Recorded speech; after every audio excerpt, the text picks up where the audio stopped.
So when we talk about free fall, pag sinasabing free fall class, so this is a rectilinear motion directed vertically. So pag free fall kasi free fall, so na-fall siya towards the surface of the earth. So meron nag-join.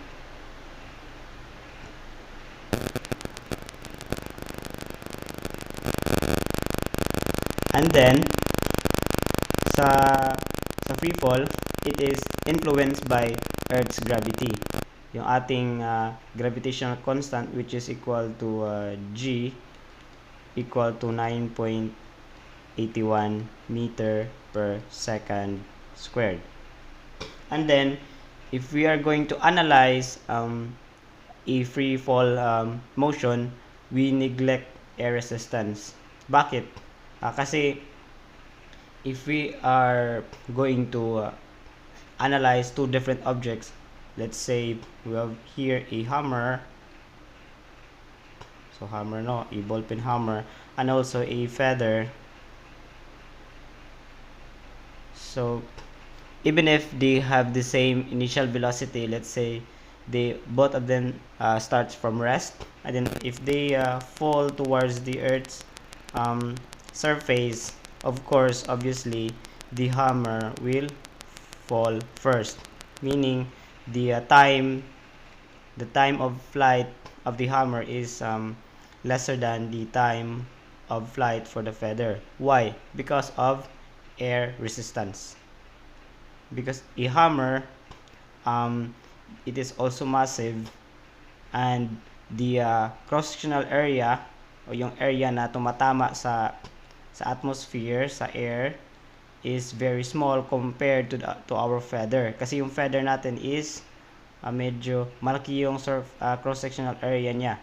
So kapag malaki yung cross-sectional area mo, there is a higher chance that you resist your motion due to the air resistance. Kaya nga, it will take the feather longer time to fall than the hammer. So for the purpose of our free fall motion, let's assume that we neglect air resistance. So walang air resistance, therefore all objects in our field of interest or field of study both fall at the same time, whether it is a hammer or a feather. So they both fall at the same time. Kasi kapag merong experiment sa moon or in other celestial body that does not have air, so itong dalawang to, both the hammer and the feather fall at the same time. So what is this free fall motion? So as you can see right here, we have this object on its initial position. So initial position. Of course, in the initial position, you have your initial velocity. So as you can see on this arrow, this is your V0.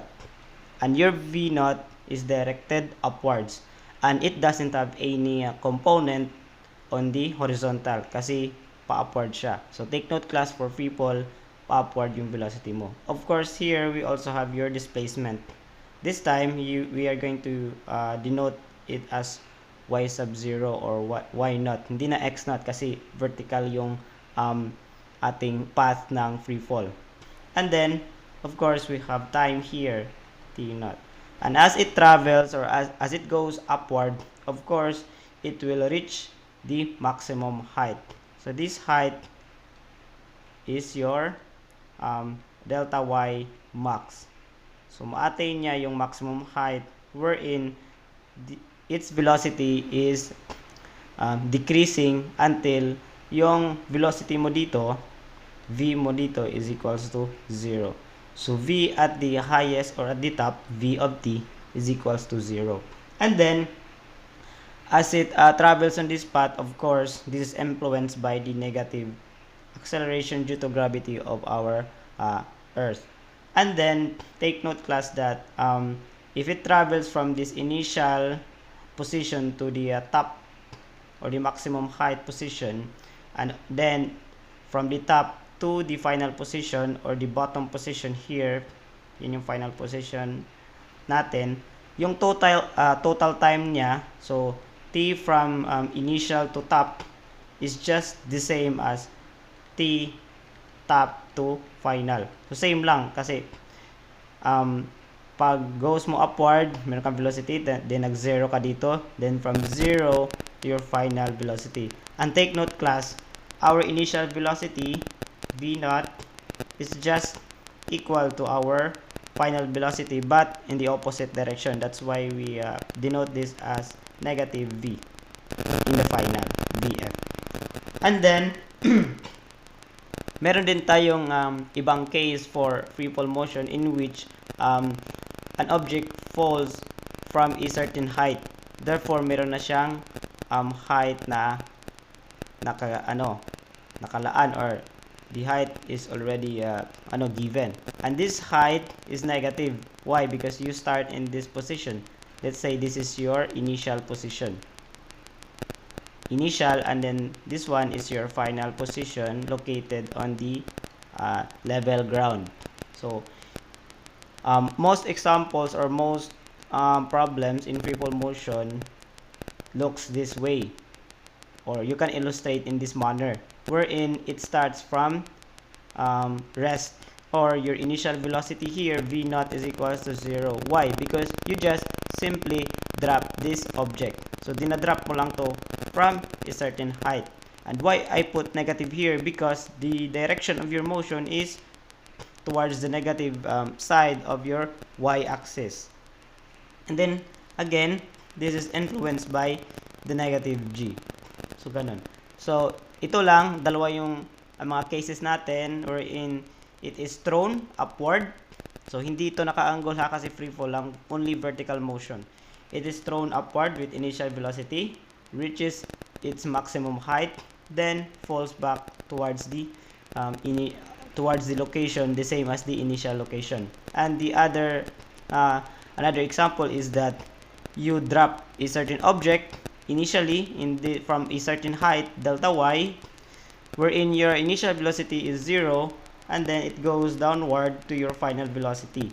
And then you can determine your final velocity by using those kinematic equations that we are going to discuss on the next. So we have here, so I'll just make a summary of the 4 kinematic equations. So this is not a this is still a rectilinear but on the vertical axis. So take note with this. So we have this first kinematic equation. So just remember our previous discussion on rectilinear motion. So the final velocity is just equal to the initial velocity minus the Earth's acceleration due to gravity times time. So you can use this equation if kahit na hindi given yung displacement natin. You can solve either one of these terms. Yung g hindi na tumawala kasi we already know that g is equals to 9.81 meter per second square. Why this sign is negative? Of course, because g is towards the earth, meaning it resists your motion. It resists your motion of your free fall.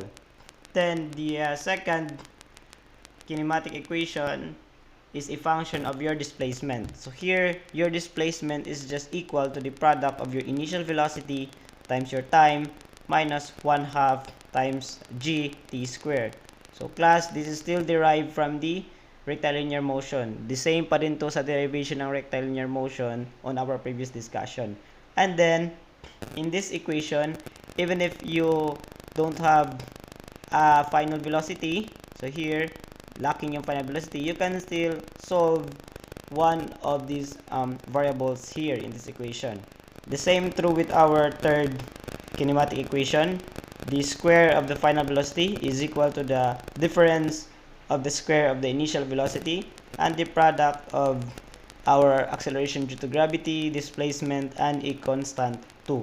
So in this equation, even if our time is unknown or not given on a problem, you can still solve one of these terms or one of these variables pala. Then our final kinematic equation is just simply the average velocity equation. And okay, merong nag-join si Miss Ulan-Ulan. So here, even if your even if A or G, so G pala to, even if G is unknown, but actually for a free fall it is not unknown because you already know, because this is a constant value equal to 9.81. But still you can use this fourth kinematic equation, which is a function of your displacement, which is equal to 1/2 times the final velocity plus initial velocity times our time. So class, still following me? Okay pa? Just interrupt me if ever you hear some noise. So class, okay ra? Mabati ra?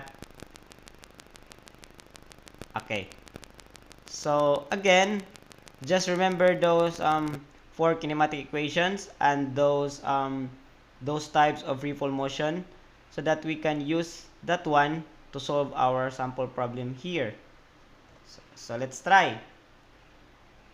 So here it states that a ball is thrown from the top of a building with an initial velocity of 20 meters per second straight upward at an initial height of 50 meters above the ground.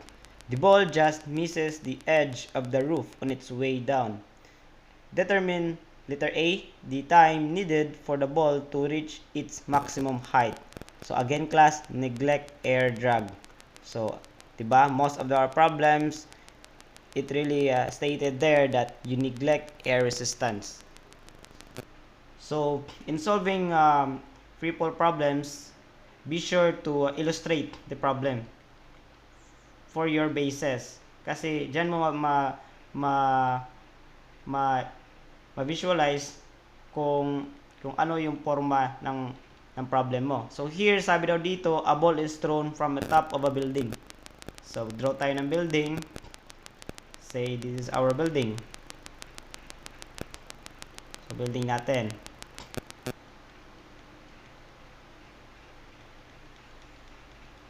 And then, with an initial velocity of 20 meters per second. So therefore, meron tayong bola dito, tapos tinathrow siya upward. So see, thrown from top of the building, straight upward. So meron tayong word dito, straight upward.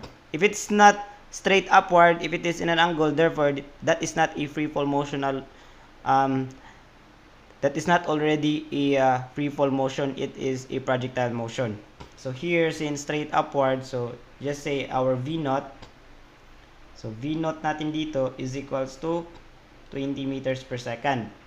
So 20 meters per second. And our initial height, since meron ng height yung building, so this is our Y naught, diba? Initial height natin plus Y naught is equals to 50 meters. So 50 m. Kasi may initial height na tayo. Then, the ball just misses the edge of the roof on its way down. So again class, follow those illustrations that I have discussed to you in the previous slide or in the previous section, wherein during free fall, so it goes upward. So you can see upward siya. Then of course class, dahil sa gravity, its velocity decreases until it attains its maximum height. Then it falls back towards the Earth's surface. And then, sinabi din dito that the ball just misses the edge of the roof. Therefore, hindi to siya ma-fall to the top of the building, but it will go straight down towards the ground. So, just misses naman sa roof ng building mo. So, it will fall towards the ground. So, this would be our final position. And this would be our top position, the maximum height. So, meron tayo dito, then yung ano natin, yung required, so sulat din natin yung required. So ano bang required ng ating problem? The time needed for the ball to reach its maximum height. So T. t yung ating hahanapin. So we have our solution. So solution. What are our given class? So we have initial displacement. We also have our initial velocity here. Then, of course, we have here velocity at the top. Di ba, class? As we all know, on the maximum height, our velocity here is equals to 0. Then, we don't have any displacement here. From the top of the building to the maximum height, we don't have this displacement right here. So therefore, look for a kinematic equation that doesn't have any displacement, but it has other variables that has given here. So therefore, meron tayong initial velocity v0. Then, since yung time lang natin is from the initial to the top, therefore, you can include that one. So, t. Kasi ito yung nahanap natin. Then, what else? Ano pang variable meron tayo? Of course, we know g. Then, we also know that the velocity at the top is 0. So, lagay natin velocity at the top. Or you can state this as our final velocity. So, therefore pala, we can use the first kinematic equation. So, ano yung first kinematic equation natin? This is a function of our final velocity. So, you have v final is equals to our initial velocity. So, this is along y hat minus our gravity, acceleration due to gravity, times our time to complete from initial velocity to final velocity. And what is our final velocity? This is 0, class, which is equal to, how about our initial velocity? This is 20 meters per second. So 20 minus our g. This is 9.81 meter per second squared. Then our time. And take note, class, hindi ko na nilalagay yung mga units dito, pero it's up to you na lang, class, that you should have a consistent units for every variables. Here, this is meter per second. In G, we have meter per second squared, so therefore, it's okay. Then, transpose this to the other side to make it positive, and then divide 20 by 9.81. So, we have time is equals to 20 divided by 9.81. So, nagiging positive na siya. Why? Because I transpose this one on the other side. So, I have here a calculator. So, let's solve. 20 divided by 9.81. So, we have a time of approximately.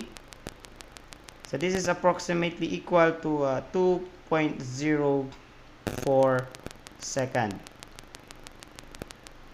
So, class, nagets ra, class? So, naintindihan nyo? Do you have any questions regarding this first sample problem?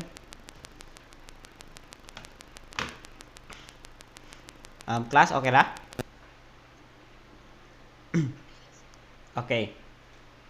So, next, let's jump to the still again sample problem 1, but this time we are going to find the maximum height. So our required here is the maximum height. So max height. Therefore our delta y. So from the figure, so illustrate natin ulit dito, just the top part na lang. So meron tayong ball which has an initial velocity of 20 meters per second. Then again, it will reach to the maximum point. Then it falls down to the ground because it misses the top of the building. So here, max height daw. So the max height is ito, delta y. If it state that the maximum height relative to the ground, of course, you need to add pa yung height ng building, which is 50. But here, hindi naman siya di-state. So therefore, you can have this delta y, which is based from the top of the building. It's okay. So max height lang naman. Determine the maximum height. So here we all know that at the top or the maximum height, our velocity here is equals to 0. So let's solve this. So solution. So from our kinematic equation, we only have two equations that is a function of our displacement. So we have the second kinematic equation, which is equal to delta y is equals to initial velocity times time minus 1/2 gt. So here we have initial velocity. We have g. How about time? I think we already get the time taken from initial position to the maximum height. And what is this one? This is equal to t. This is approximately equal to the answer from our first discussion. Our first problem. This is equal to 2.08. So this is 2.04 pala. 0.4 seconds. So we just substitute it to our equation. So substitute na lang lahat. We have VO 20 meters per second times time of 2.04 minus 1/2 multiplied by our G 9.81, then our time, so take note pala GT squared to, hindi T, so T squared, so 2.04 squared. So therefore I'm using your calculator, so 20 times 2.04 minus 1/2 times our gravity 9.81 times 2.04 our time squared. So our answer is 20 meters per second, no? Then sorry, 20 times 2.04 minus 0.5 times 9.81 times 2.04 squared. The answer is 20.39. I mean, just an approximate value, 20.39 meters. So this is based from the top of the building. So top of the building. If you base your answer from the ground, so this is approximately equal to 20.39 plus 50. So you will have an answer of 70.39 meters if you base it from the ground. So this would be your answer. If the problem requires you to find the maximum height relative to the top of the building, this is equal or approximately equal to 20.39. If it is based on the ground, this is equal to 70.39 meters. So, merong question dito? So, okay, wala. So, let's jump to letter C. Again, same question pa rin. Ball thrown at the top. But this time, you are going to find, so always lagay natin yung required, kung anong hinahanap natin. This time, you're going to find the time needed for the ball to return to the height from which it was thrown and the velocity of the ball at that instant. So, anong ibig sabihin nito? So, yung time daw, time needed for the ball to return to the height from which it was thrown. So, ano ba yung height na tinothrow siya? So, let's illustrate back. So, here, it was thrown on this height, which is 50 meters above the ground. So, 50 meters above the ground. Then, dun siya, reaches maximum height at bumalik siya dito sa initial position. So, yung time pala dito is here. From this point up to maximum height and then back to this point. So, therefore, dito yung time na hanapin natin. And again, not only time but also the velocity of the ball at that instant. So, sulat natin velocity of the ball. So v at that time, v of t at that time. So again, meron tayong given na initial velocity. We also have v sa top dito, or ilagay na natin v max kasi nag-denote na ako dito ng vt.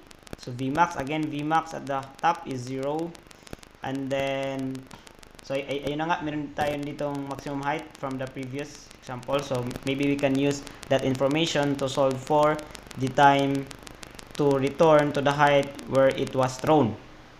So let's solve. Solution. So again, time na naman ulit. So here we have initial velocity, so v naught, and then we have v max, and we don't have here the v of t. Actually, class, in solving for our time, we have different solutions. So meron tayong iba't ibang solution para dito, ha. One is to consider the fundamental principle of free fall, that the time taken from traveling the object from the initial position here towards the maximum height, and then from the maximum height towards the this position here, which is same position as where it was thrown, is just the same. So, and since we already know that the time from traveling from initial to top is equal or approximately equal to 2.04, diba? 2.04 seconds.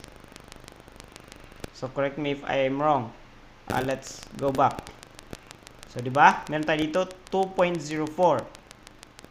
time taken from initial to the maximum point. So let's verify whether that one is true or equal to the time from top na naman patungo dito sa position na ito as indicated here from where it was thrown. So let's try. Therefore pala, yung total time pala from initial to this position is just twice the time taken from initial to top. So just say t is equals to 2 times ti to t. So from time taken from initial to top, so 2 times 2.04 seconds. This is approximately equal to, kasi approximation lang, 4.08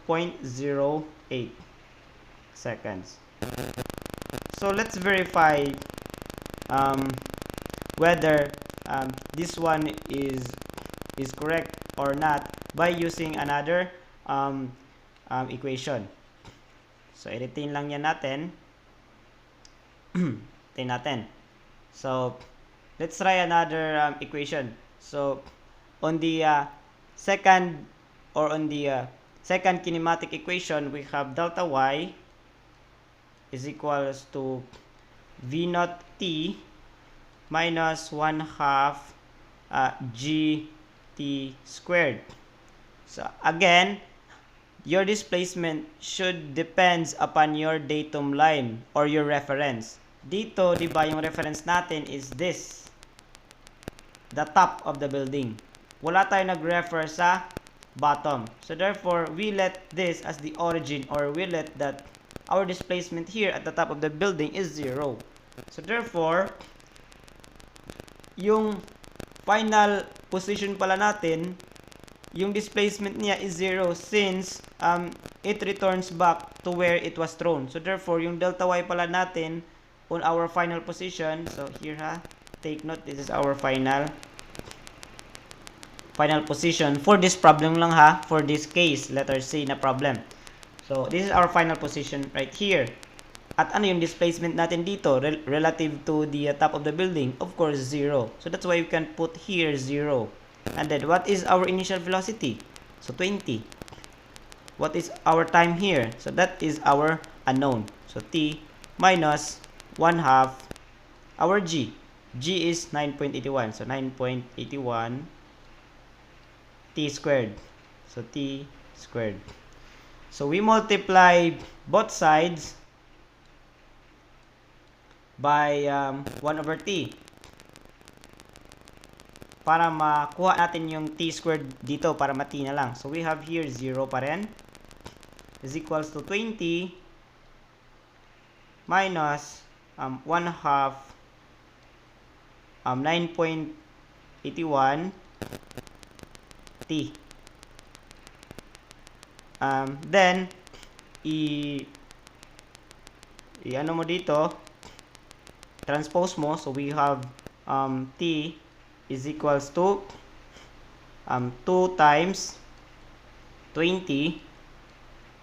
So diretso na lang ha, kasi kapag malipat mo to, then divide 20 by 1 half times 9.81, so yung 2 dito sa 1 half, ano na siya, ma-reciprocate patungo sa numerator, so katabi na sila sa 20. So 2 times 20 divided by 9.81. So what is our answer? So 2 times 20 divided by 9.81. So our answer is approximately equal to 4.077 or 4.08. So therefore pala class, tama yung assumption natin that the time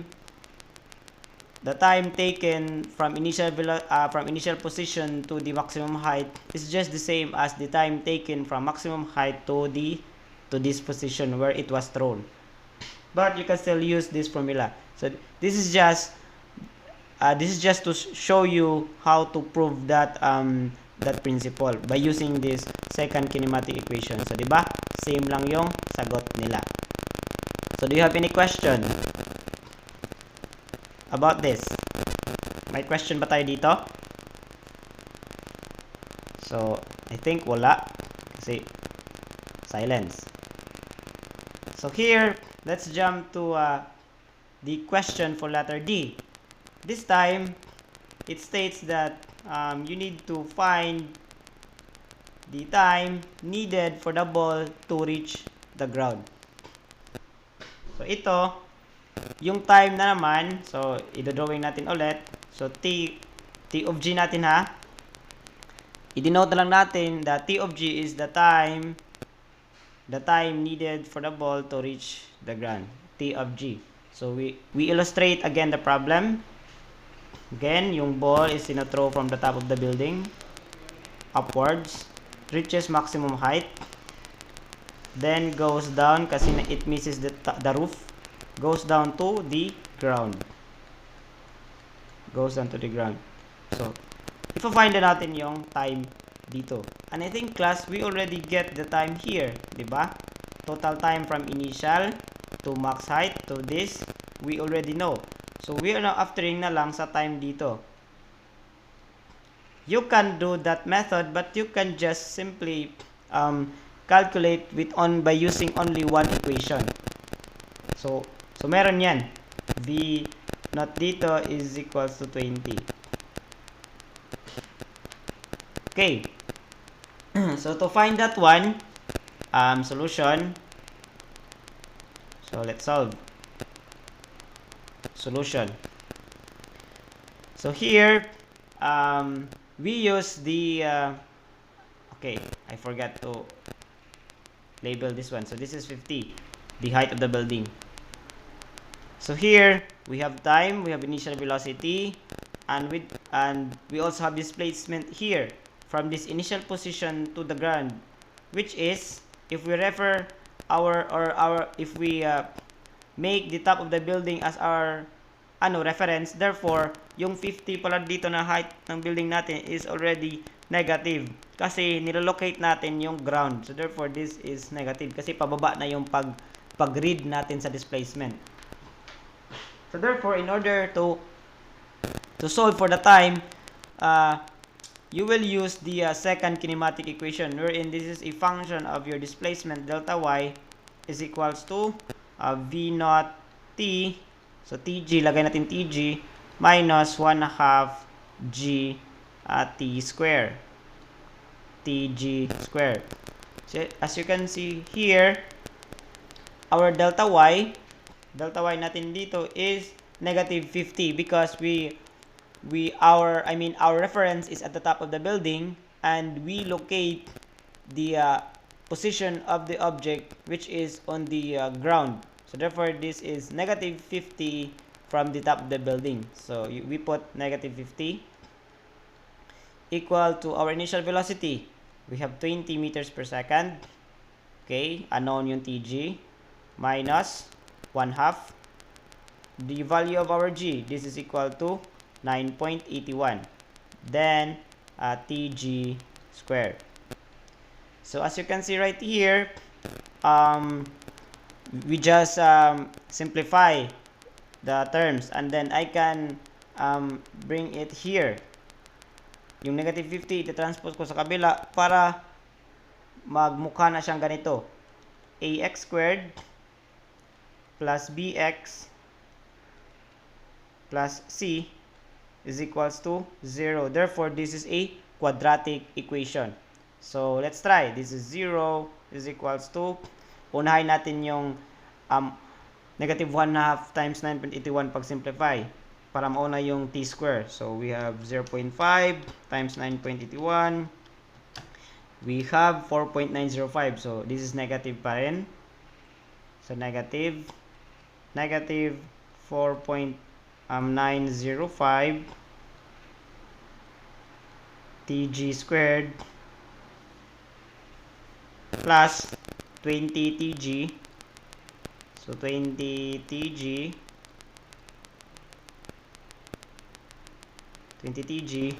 plus, kasi yung 50 tinatranspose, so plus na, plus 50. So, by using your calculator, kasi meron dyang equation solver, i-calculate na natin dito kasi para hindi tayo matagalan sa part na ito. So, I have here, go to the equation and then choose the quadratic. Input A is negative 4.905. Then our B is 20. Our C is 50. So, we have our first root. So, i-ano ko dito ha. Our first root is TG1 equal to 5.83. Approximately equal to 5.23. And from the calculator, we have second root approximately equal to negative 1.74. So, class, to verify or to tell whether which one of them are you going to choose as your answer, choose positive kasi wala namang negative time. So, therefore, this would be our TG. So, ito pala yung TG natin. Hindi pala yung isang T. So, ito. So, therefore, our time pala is 5.83 seconds. So, lagay natin 5.83 S. And I think this is valid since in this point pala, from the previous, we know that this is already 4.008 seconds. So, siguro mga isang second lang or mga 2 second, parang malapit na siya magdalawang second kasi 5.83 na. So, malapit na siya magdalawang second para ma-reach niya sa ground. So, imagine, for a height of 50 meters, like, ang bilis-bilis. Kasi, of course, tinutro naman siya ng 20 meters per second. Tinutro siya. So, grabe ang bilis ng pagkahatak niya. But, we can also solve this one in a different way. So, I will show you another solution for this. So, I will show you class ha. So, erase muna natin to. Just retain the answer. So, TG is 5.83. So, and I think I forgot this from the previous. So, let's solve here our final velocity here. V at this point, let's say VP na lang to. What is our VP? Recall that our initial velocity VO, is just equal to the negative of VP. Why? Because VP is located on the position where the same as the position where the object is thrown. So, same lang position nila. Therefore, as what I've told you on the previous section, the velocity there is just equal but opposite in direction. Kasi yung isa, our initial velocity is upward while our VP is downward. Therefore, we have negative. negative VP. So we already have VP here. We have displacement 50. Then we're just looking for the time. So we can now use the second kinematic equation. So we have delta y. So delta y is equals to negative VP. So negative VP T minus 1/2 G T squared. So I think ang pareho lang. So we have here negative 50 is equals to negative VP T. I mean, sulat na lang natin yung value ng negative VP. So erase natin. Negative VP, so negative 20 kasi VP is equals to, VP is equals to negative V0 from here in this equation. So we have negative 20T minus 1/2 times 9.81 times T squared. Remember, this T is only from this point TP to the ground. It's not from the initial talaga. Unlike this TG1 nga from initial talaga to the ground. So ito na. Then, I think this one is again another quadratic equation. So let's convert it on a form ax squared plus bx plus c. So this is equal to 0 equals to, unahin natin. So we have here 4.9, negative pala to, negative 4.905 t squared minus 20t plus, kasi yung negative 50 natin transpose sa kabila, so plus 50. Again, using the equation solver in your calculator. So A is again same, negative 4.5. Our B is negative 20 na this time. Then we have positive 50. So our first T of 1 is equals to 1.75, approximately 1.75 na lang. Our T sub 2, kasi quadratic to, so may dalawa tayong values. T sub 2 is equals to negative. So see, negative 5.83. Class, just use the positive value. So therefore, our T here is 1.75. Sir, bakit iba siya sa dito, 5.83? Of course, class, the time here is just from this position to this position. So therefore, you need to add this first to our time from initial position to the position where it is the same from the initial position. So we add in order to get TG. TG is equals to TP plus our T to get at P. So our TP, from here we have 1.75 plus, ano yung T natin from getting initial to the point P. So that is equal to 4.08. So if you add that one, 1.75, so add natin 1.75 plus 4.08, so magiging 5.83, approximately equal to 5.83 seconds. So therefore, they are the same. So it means that even if you solve the time from point to point, so diba, from point to point yung ginagamit natin, from this point, then to this point, then to that point. So wherever point or whatever point pala yung pipiliin mo in your solution, it is still the same. You will still arrive the same answer as long as you need to follow the sign of your variables here, especially in your delta y. Again, bakit nagiging negative 50?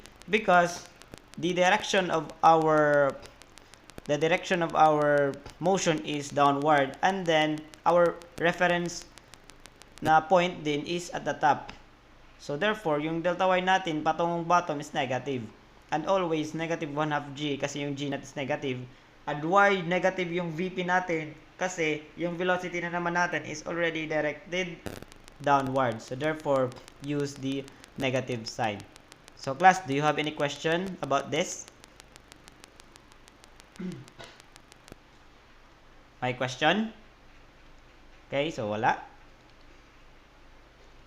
So last, sabi dito, same pa rin, but the required here is the velocity and position of the ball at t 5 seconds. T of 5 pala to. T of 5 equals to 5.0 seconds. So ano yung velocity niya at this time? So we have V of T5 na lang lagay natin. V of T5. Yan yung hanapin natin. Again, we illustrate. So I think you already have a clue since na mamap na natin kung saan na ba yung position ng ating bola at a particular time. Diba? Dito sa ground is approximately 5.83. Dito rin is 4.08. So maybe this is somewhere here between the building. Kasi diba? Ano natin that this is 5.83. This one right here is 4.08. Sabi daw niya at 5 seconds, so meaning midway here. Dito lang. So isusulat natin yung iba pang ibang given. Then it was thrown at the top of the building. So V naught equals 20. Then it goes straight upwards. Reaches maximum. So ito na. So here, we need to find the velocity at that time. So we have T of 5 is equals to 5 seconds. 5.0 second. So solution. So let's solve. So here we have time, and then we're going to look for the velocity at that time also, and we have initial velocity V naught. We also have G. So here, as you can see, wala tayong displacement na given kasi hindi natin alam kung at this point yung T of 5, hindi natin alam kung ano bang displacement natin. So therefore, lacking yung displacement dito. So lacking yung delta y. So look for a kinematic equation that does not have any delta y there. So I think it is only kinematic equation or the first kinematic equation. So we have the first kinematic equation, we have the final velocity. So in this problem, we have Vt of 5 kasi yan yung interest natin, is equal to the initial velocity minus our gravity times our T of 5. So therefore, our Vt of 5 pala is just equal to our initial. We have 20. Positive kasi upwards. Minus G is 9.81. Multiplied our T of 5. This is 5 seconds. So 5.0 seconds. Therefore, using your calculator, 20 minus 9.81 times 5. Our answer is negative 29.05 meters. Sir, how are we going to interpret this? Why this is negative 29.05? As you can see, class, in our solution, we refer, or our reference point is at the top. So therefore, kapag negative yung answer mo, it only means that our displacement is towards the bottom. So ito pala yung negative 29.5 natin. So dito, ito yun. So therefore, it is between the top and the ground level. So diba, dito pala. So this is 29.05. So equal talaga, negative 29.05. Or you can just state here that this is 29.05 meters from the or downwards, so downwards.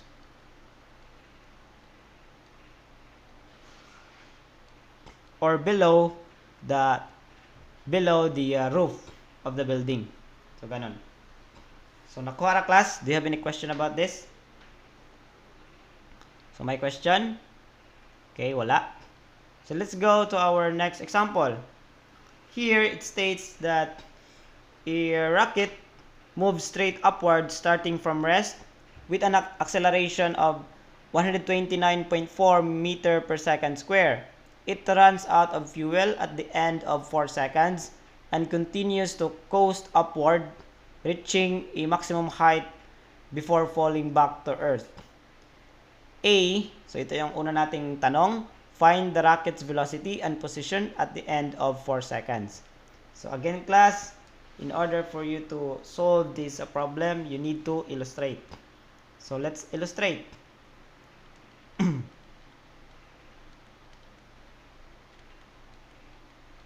Sabi dito, rocket moves straight upward. So let's assume that it starts from the ground, of course, kasi diba meron yung rocket pad. So ito yung rocket natin. So this is our rocket. Then sabi dito, starting from rest. So anong ibig sabihin ng starting from rest? Therefore our initial velocity here, v naught is equals to 0. So rest pa na siya, rest. Then accelerate agad into 129.4 meter per second. So as you can see, ang bilis-bilis niya maka-accelerate. Kasi rocket naman eh. Then it runs out of fuel. So okay, let's just say okay, it moves and accelerate. So we have A here, acceleration of 129.4 meter per second squared. So that's siya. Then it runs out of fuel daw at the end of 4 seconds. So konti lang pala, 4 seconds lang, poop, nawala. So therefore at this point, wala na siyang fuel. So therefore, so paano na? Of course, wala na din siyang acceleration kasi na-run out na fuel, nag-stop na siya. So therefore, the t here, let's say our t here is 4 seconds. So 4 seconds lang. Then of course, we also have height there. We have delta y. But we don't know yet delta y. Then from this position, it continues to coast upward. So, ang ibig sabihin ng coast upward. So, parang nagta-travel pa siya pa upward. Kasi, of course, meron na siyang velocity dito. So, he already have a velocity here. Let's say this is your second velocity. So, v of 2 na lang yung i-denote natin dito. Then, reaching maximum height. So, ito na yung max height niya. So, again, for max height, we say that our v at the top or vm na lang is equal to 0 kasi max height na, wala ka ng velocity. Then before falling back to earth, so therefore nagka-crash pala to, na-crash siya hanggang babalik na sa earth. So bug na crash, kanon. So ito lang yung illustration natin. And then sabi dito we are required to solve for the rocket's velocity and position at the end of 4 seconds. So, we're going to find V2 and position. So, we have delta y of 2. So, again class, medyo tricky to na problem. Why? Because you need to know first the type of motion that the rocket is undergoing. So from the initial position, we have here v naught to v. As you can see, wala pa itong yung motion niya is hindi pa free fall. Bakit? Kasi meron siyang given acceleration. Therefore, this is a rectilinear motion only on the vertical direction. Kasi na-neglect na yung G mo dito. Kasi yung pagta-travel ng rocket natin is not rely or does not rely to the acceleration due to gravity, but it relies to our acceleration. Kasi din, nag-start din siya sa initial velocity na 0. So therefore, wala pa tayong delta y sa first. Kasi yung delta y din, hinahanap din. So what kinematic equation are we going to use? So you must choose those equation that does not have any displacement. So what is or ano ba yan na equation? So it is the first kinematic equation wherein this is v of 2 or our final is equal to our initial. So v naught minus gt.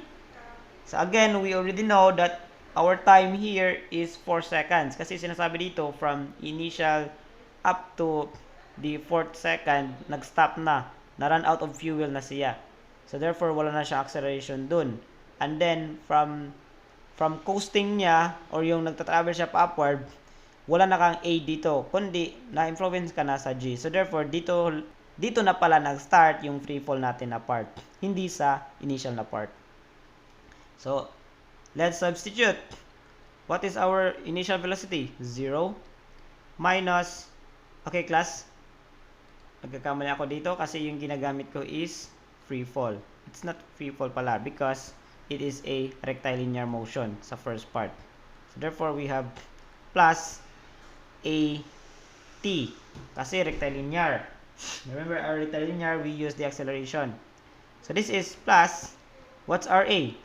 That is 129.4 meters per second multiplied by our time. This is 4 seconds. So our answer, by using your calculator, 129.4 times 4. This is equal to 517.6 meter per second. Imagine class, ang laki ng velocity pala niya at that position, v of 2. How about our displacement? So we can use the second kinematic equation, wherein our delta y of 2 is just equal to v naught t plus, remember, hindi minus, hindi natin gamitin yung g, kundi yung a. Meron pala siya ditong 1/2. So, nakalimutan natin. Plus 1/2 a t squared. So, i-substitute agad natin. What is the value of our initial velocity? So, we don't have 0. How about our time? Time is 4 seconds. Then, plus 1/2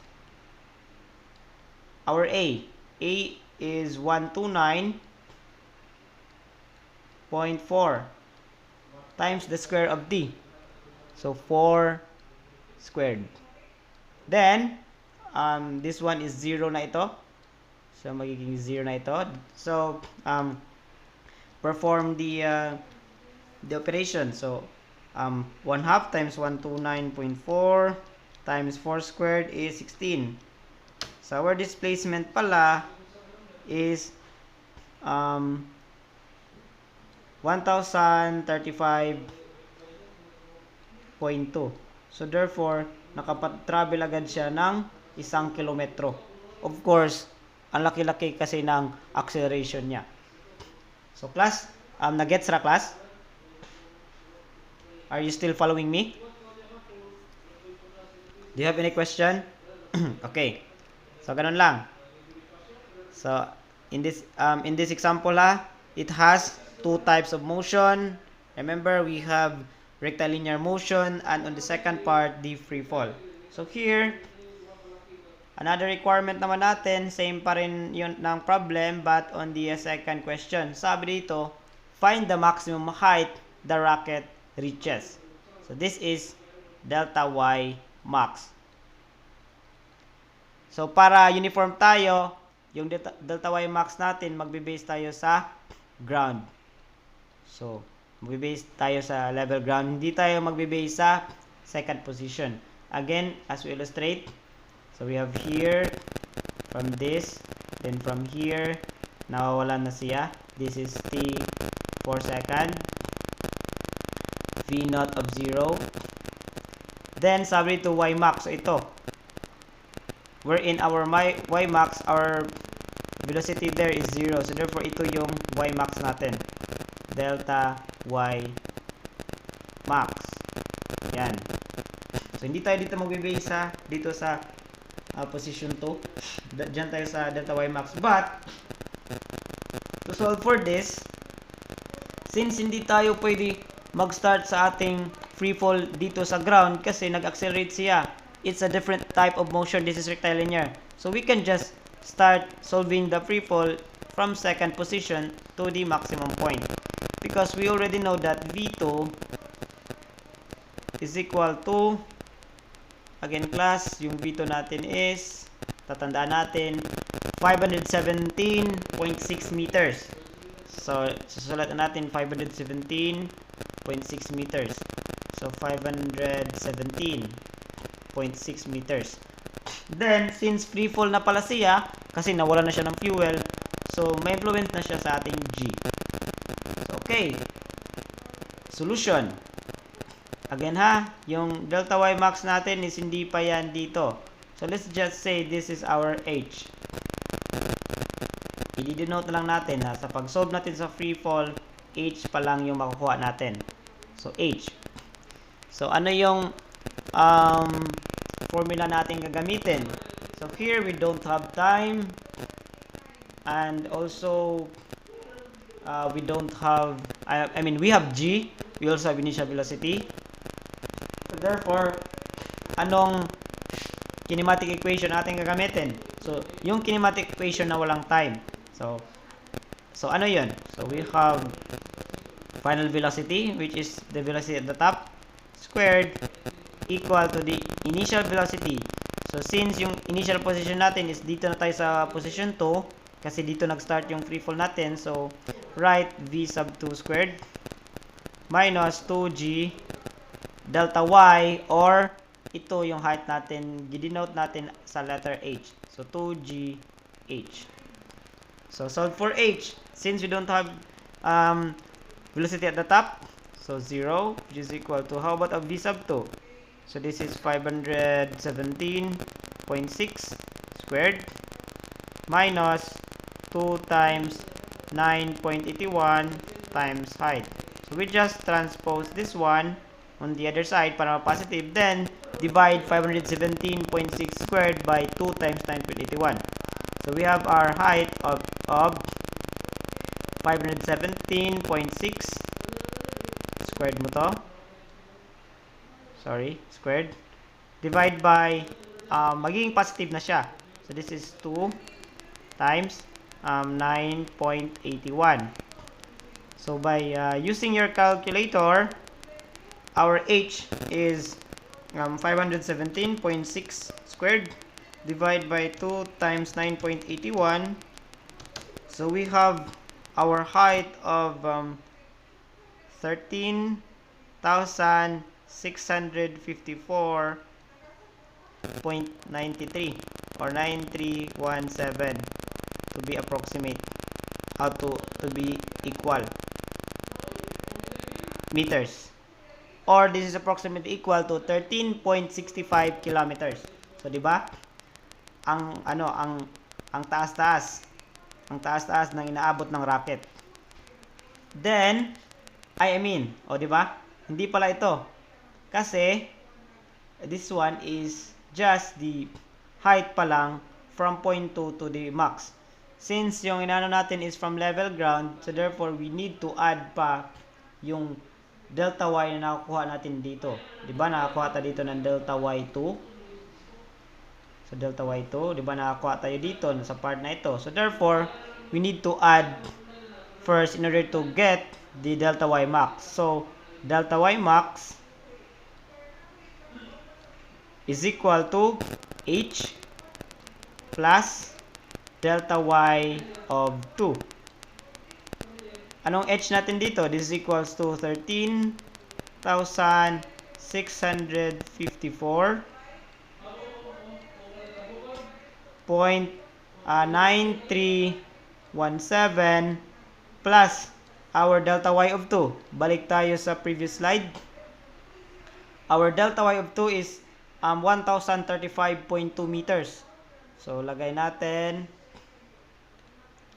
plus, dito na lang, 1,035.2 meters. So, this is equal to, again class, be consistent with your units. So, that is equal to 14,690.137 meters. So that would be the maximum height that is attained by our rocket. So do you have any question, class? Naintindihan? So I think naintindihan. So let's jump to the next question. Same pa rin, yung rocket pa rin, but this time we are going to find the velocity the instant before the rocket crashes on the ground. So V at the ground.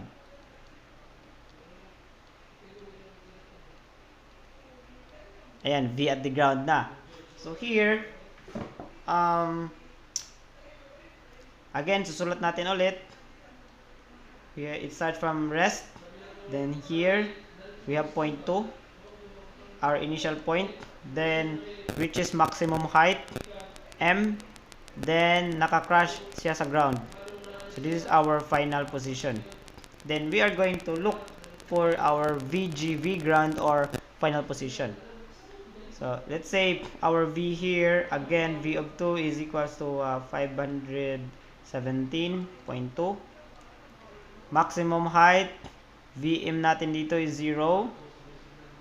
Then again, we already know the Y max. So, we have delta Y max. Alam na natin to, class, diba? Y max. So, alam na natin yan, Y max. From the previous na answer. Y max. So, since alam na natin, we can now solve for VG. So, solution.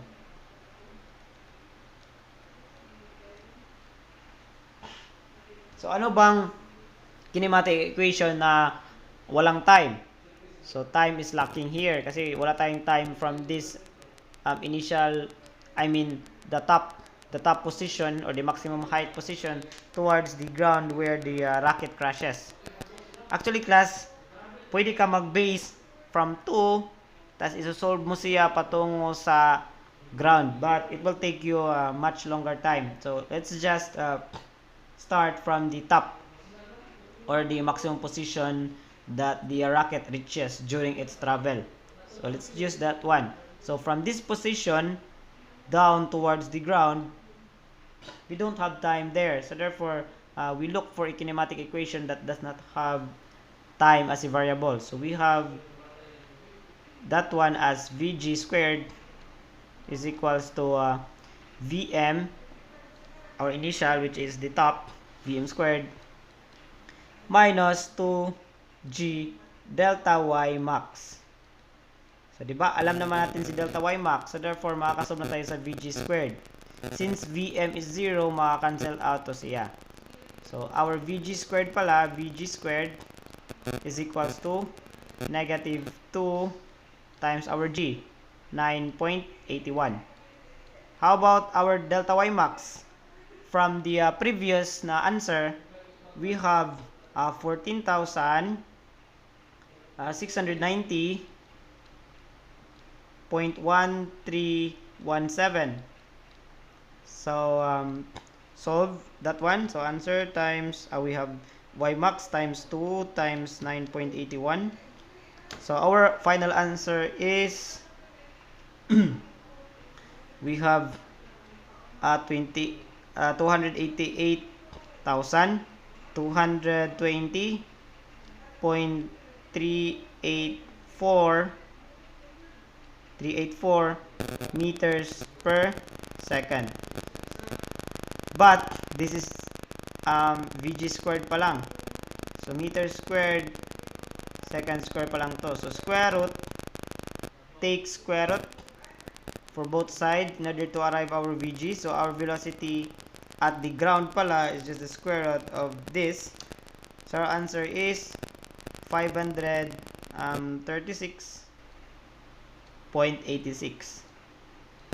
Approximate lang. Approximately 536.86 meters per second.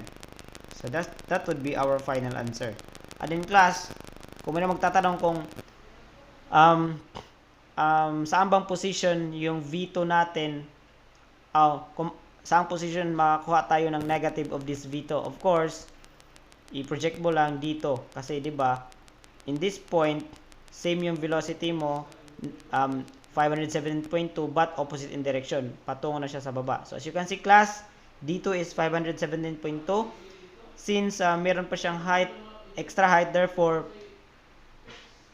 by gravity of the earth, mag-accelerate pa yan. Kaya nga, yung VG natin dito na part is mas malaki sa velocity dito. So, that's why 536.86 yung nakukuha natin na value. So, class, na-gets ra? So, if na-gets, let's jump to the last problem. So, sabi dito, a tennis player tosses a tennis ball straight up and then catches it after 2 seconds at the same height as the point of release. Sabi dito, what is the acceleration of the ball while it is in flight?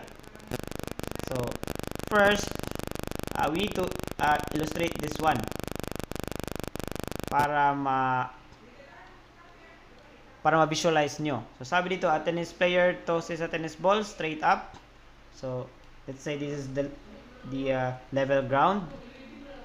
Ito yung tennis ball natin in this position. Then, tinutos siya ng tennis player straight up. So, kapag may word na straight up, that is a free fall motion. And then, tinutos niya. So, meron itong tao dito ha. Tinutos niya up. Then, bumabalik siya kasi and catches it after 2 seconds. So, therefore, catches it. So, bumabalik siya. Like, pumunta siya sa maximum height. Then, bumabalik siya kasi nakakatch na naman niya ulit. So, ganun. So, therefore, this is free fall. Sabi daw, catches it 2 seconds at the same height from the point of release. So, therefore, after 2 seconds pa, so, yung 2 seconds pa natin is the total time of flight. So, TF natin, time of flight is 2 seconds. If this is equal, yung free fall natin is already equal, therefore, we can already conclude from our fundamental principle that the time from initial to max is just equal to the max to the final. So, therefore, malala natin na yung TI to M pala, or yung maximum position, is 1 second. And then, yung T max to final is 1 second. Kasi all in all, yung total time of flight natin is 2 seconds. So, wala tayong initial velocity. But we know the final velocity. Our velocity at the top, which is 0, kasi wala eh. Like, nagta-transition na yung object natin o yung tennis ball natin para mahahatak naman siya pabalik sa surface of the earth. So, our required. First, we are going to require what is the acceleration of the ball. So, acceleration of the ball, A of the ball. The other one, for letter B, the velocity of the ball when it reaches its maximum height. So, V of M. Then, find the initial velocity of the ball and, so, V naught. Kukunin natin. Maximum height it reaches. So, delta Y max. Delta Y max. Isa-isahin natin. Solution. Actually, mabilis lang ito. A of the ball. Ano daw yung acceleration ng bola? Baka magagamit ka pa dito ng formula. Take note class, remember the principle. Ano bang acceleration na ginagovern ng isang object subjected to a free fall? Of course, free fall motion is influenced by the acceleration due to gravity of the Earth. Therefore, A of the ball is just the negative G of the Earth, which is equal to negative 9.81 meters per second squared. So, yun lang. Yun lang yung acceleration of the ball natin, which is equal to our Earth's gravitational acceleration, G. Next, we are going to solve for the velocity at the top. Sabi dito, what is the velocity of the ball when it reaches its maximum height? V of m. So, diba, as you can see, since the object loses kinetic energy as it goes to the top because it is influenced by the Earth's pull. Therefore, velocity natin at the top is 0. So, sinasabi ko ito kanina, 0 meters per second. So, yan yung velocity natin at the top. Take note of that one. Next, let's jump to our initial velocity. So, sa initial velocity natin, since it is not given, this is now the time that we are going to use the kinematic equation. So, since we have total time of flight of 2 seconds, we don't have delta y max yet. So, we can use the first kinematic equation wherein Vm is equal to the V naught minus G of T patungong M. T of M, ha? So, ano ba yung, or let's denote this para ma-uniform tayo ng mga representation or initialization. So, GT of from initial to the maximum height. So, ano yung Ti of M natin? Recall that this is just 1/2 of the total time of flight. So, that would be equal to yung Vm magiging 0, V naught minus G. G is 9.81 times Ti to M, that is just 1 second. Then, transpose this one. Transpose sa other side. So, we have V naught para magiging positive is equals to, let's solve, 9.81 times 1 is just the number 9.81 meters per second. So, ito yung initial velocity natin. How about our maximum velocity? I mean, maximum height pala. So, let's use another equation, kinematic equation, para ma-solve ito. So, we can use the second kinematic equation wherein delta y max is equal to our initial velocity, Vo times T natin patungong top. So, Tim minus 1/2 G Ti to M squared. So, what is our initial velocity? I think we solved that one a while ago. So, that is equal to 9.81. 9.81 meter per second. How about our time? 1 second lang. Minus 1/2. G natin is 9.81, constant. Multiplied by our time to get from initial to the top. Still 1 second squared. Then, solve. So, we have 9.81 times 1 is just 9.81 minus 1/2 times 9.81 times 1 times 1 squared. 1 pa rin. So, our answer is 4.905. So, we have a maximum height of 4.905 meters. This would be our maximum height. So, class, do you have any question? May question? Nabo may question, ani? So, if you don't have any question, so let's jump to the